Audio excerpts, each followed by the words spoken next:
So, hi all. This is Amit, and I would like to welcome Mr. Sanjai Gangadharan, who is the Area Vice President South ASEAN for A10 Networks, in this very interesting fireside chat, where he would be giving his insights and thoughts around the latest trends in the security market, as well as his thoughts and his highlights on the achievements on the organization and his outlook for the technology industry over the next 2 3 years. So, Mr. Sanjay, I would like to start with the first question that is around the top trends that you see. The trends which are shaping the industry, if we talk about security industry in 2022. So, what Hi, are the Amit. top Good trends evening. according to you, which will shape the security industry in 2022? Yeah, good evening, Amit. Thanks for inviting me on this chat. And yeah, so let me quickly get to the point where we are looking at what is the trends in the shaping the industry. See, I think what we are seeing is more and more with work from anywhere kind of a thing that's happening. It's moving more towards an app-centric world, right? So everything is being driven by an app.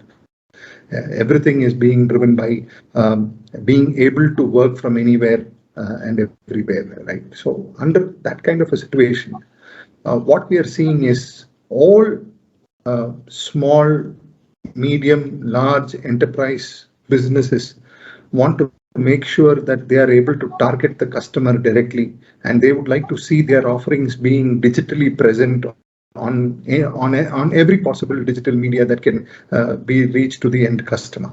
Right. So there is a huge digital transformation that is happening, not only just selling, even the back office kind of work that's going on is being seen as being able to the entire process of connecting from a grower to a buyer to a seller to an end customer. That whole chain is being digitized. So there is a lot of native applications that are getting appified. There are a lot of homegrown applications which are being given a complete look and feel, which makes it possible for it to be developed into an application that sits that's very light, that can be used by anybody and everybody, right? And that kind of I wouldn't want to say that pandemic led to this had to happen. Pandemic is just a booster to that. Yes, it's kind of speeded the way things had to be going. So with that, the digital transformation, we are seeing that there is a whole lot of need for security, right? One is obviously, unless and until your applications are secure enough, it's not really going to be good enough to put it on to the internet, right? And you cannot make it sustainable on the internet. So one is security. Two is the application need to perform, right? So it needs to be light. It has to work very well. So and it has to be made available. So the redundancy of if let's say the primary data center fails, it has to be available on an alternate location or a tertiary location. So whatever that's growing. And then there is a huge uptake of because of all these apps, the IPv6 is growing at a rate which we cannot imagine, and taking over IPv4. So that transition is happening. Then the last thing is that service providers are re-architecting their entire strategy of from being central to being more at the edge, right? So that's another big thing that's happening. So these are all few trends and stuff that we're seeing that with the with the app-driven stuff, security takes prominence. IPv6 is taking prominence. Infrastructure is being set up in that. Service providers are making investments to spread their availability to the edge of the network. So I think in the next few years, these are few things that will lead to, the infrastructural investments that most of the customers and service providers are doing. So A10 Networks is fairly aligned with this direction at which the market is moving. Perfect, perfect. So I also want to know what are the major pain points of customers according to you when it comes to security in the current distributed workforce? See, today, the biggest challenge that many customers are facing is typically, holistically seeing how we can apply security, right? Today, a lot of customers went in with the fragmented approach towards security, right? Now, today it is time that they look at it very, very holistically, not just about what they are going to do today, but also what they are going to do, what is going to be the resultant in the investments that they make, or the applications that they are rolling out 3 to 5 years down the line, right? So the holistic approach needs to, now a lot of people are putting a step back and taking a holistic approach, looking at what it has to be down the line, right? How a particular application, when it is thrown on the internet, will get connected with multiple other applications, and that security that will be required to handle that kind of stuff. So what we are seeing is, obviously customers would like to make sure that they are seeing everything so that they can take action. So something like a zero-day attack prevention is something that's really taking shape, because with that, I think a lot of customers get visibility in terms of what is happening in their network, and everything that is required to strengthen that is what is being,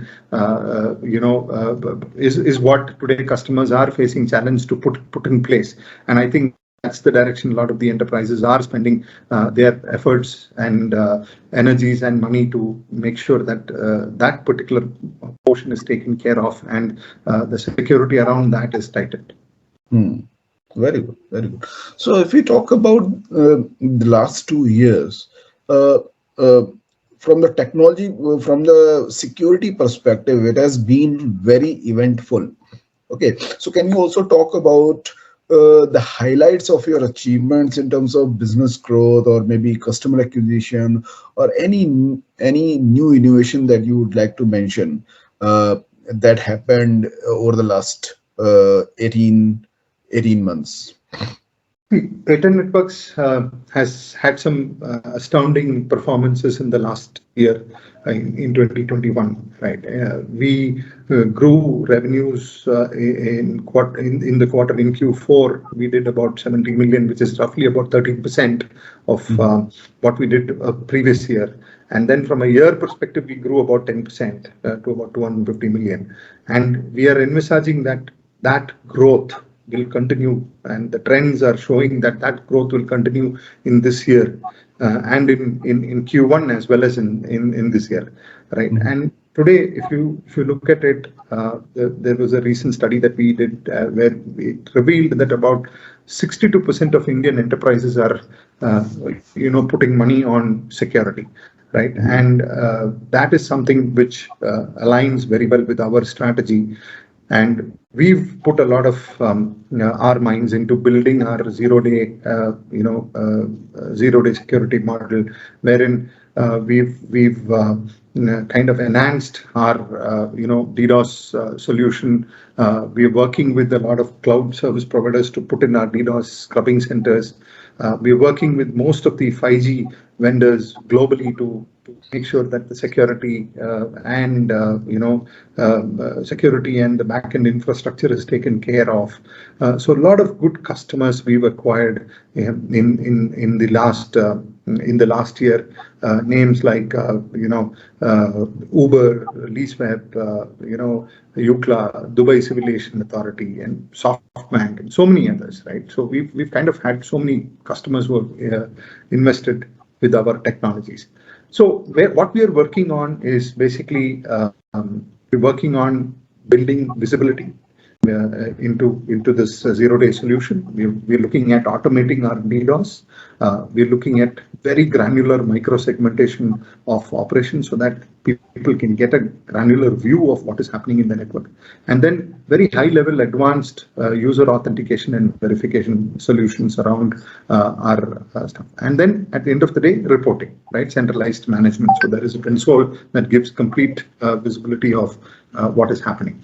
So these are a few things that we've really built, and we've seen so many customers adapting on this. And I think that is very key to what we've done in the last 1 year, and that's very key to what our growth strategies going forward also. Very good. With the ongoing pandemic, what are the changes that you see in the relations between brands, channels, and the customers?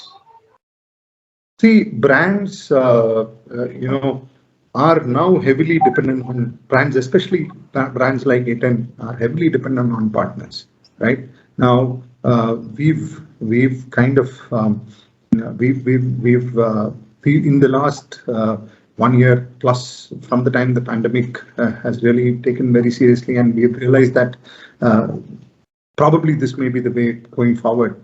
I think channel partners have always been a very integral part of our business, but then the importance has only gone up multiple notches higher. We've made sure that our content is available online. It's been made user friendly. We've kind of come up with a lot of programs that will attract partners to looking at our solutions. They are incentivized better with our models. And the more they sell our solutions, the better their chances of their sales teams, their support teams getting incentivized better. And I think we've made sure that all the content that is required to position our solution is available to them on our platforms. So any affinity program partner who we have worldwide has content available, can get trainings quickly. We've digitized the entire thing, and they have access to all information that is relevant to make the solution, to build the solution so that they can take it across to the customers. More important, I think we are also supporting most of our partners by making sure that as and when they need us, the fact that we don't have to travel, it's a matter of time. We just make ourselves available to on a call, so that our pre-sales teams, our sales teams are available for them to have a discussion with customers and things. So this whole ecosystem in South ASEAN region has worked well for us, and we have been offering a lot of training programs, certification programs. We've put a lot of emphasis through our affinity partner training portals. We kind of we ran some very good incentive programs for certifications as well last year, and there was an overwhelming subscription for those programs, and we could see that partners were definitely keen on looking at our solutions, right? And that's a great thing happened. Very good, very good. So can you also talk about your outlook for the security industry for the next 2 to 3 years? Yeah. So as I told you, Amit, this whole thing is about the apps and how securely a transaction can be completed, right? So I think most of the end customers want to make sure that when they do a transaction, there is no loss of revenue, there is no loss of time, there is no leakage of data. Most of the back-end enterprises want to make sure that their information is also not leaked out, their information is intact, their customer records are intact, medical records are intact. So I think it's all about the application being secure, the application, though being open to the internet, could be made as secure as possible so that there is no leakage of information, right? There is going to be a lot of interconnect between applications. We are going to see a host of applications that are going to come, that are going to get interconnected, and the security around that, right? So that's where the whole key is. So more and more enterprises want to see that who is coming in, what are they doing with me, what are they doing in, is the right person coming in, does he have the right credentials to come in and transact, now at what level each one can transact, right? So the granularity that is being provided for the enterprise, that's very important, so that they can take the decisions, they can take the right decisions and take it on the fly, right? So that is where security is moving, right? Security cannot be a stumbling block for business growth. It's definitely has to be agile, but has to be robust. So I think solutions that are being built around that will have a lot more, a lot more acceptability with customers. So I think we are also focused to that. As I said, our visibility solutions, our 5G security solutions, our DDoS solutions, all these three things, along with our ADC, kind of tie up very nicely to provide customers an end-to-end complete security solution that identifies the users, that maps them to the application, and make sure that they're given the right access. So I think we have a great fit as far as that is concerned. So very good. Uh, I believe we have got very good insights from your side and on the security industry, as well as how is it moving ahead for the next 2 to 3 years. Okay, so thanks a lot for your time. Thanks a lot for your good insights. Thanks a lot, sir.